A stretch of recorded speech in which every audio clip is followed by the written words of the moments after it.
Oui, pour revenir sur le problème du Venezuela, donc on a كما يقولوا هنايا clash collision يعني deux parties rentrent en collision directe.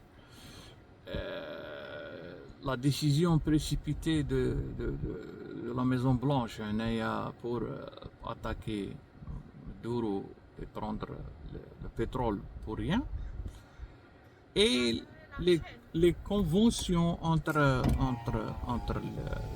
la Chine et les États-Unis pour ce qui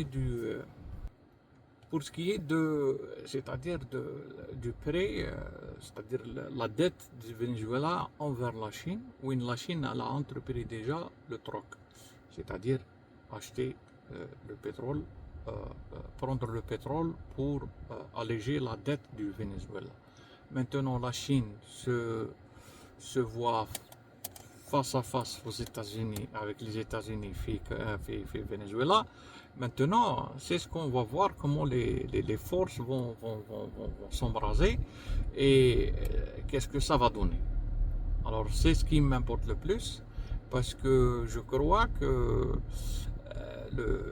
la Chine est l'atelier des États-Unis, et je ne crois pas que les États-Unis pourra vraiment nuire à la Chine.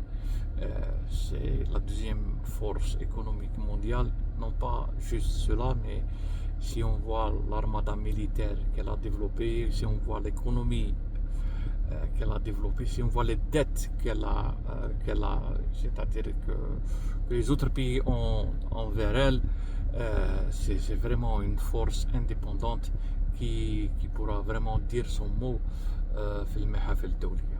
C'est ce qui m'intrigue le plus.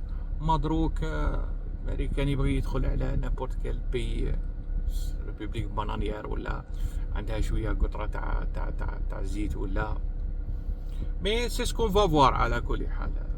mais ça fait peur على كل حال، يعني je le dis, je le répète. D'accord, شكرا.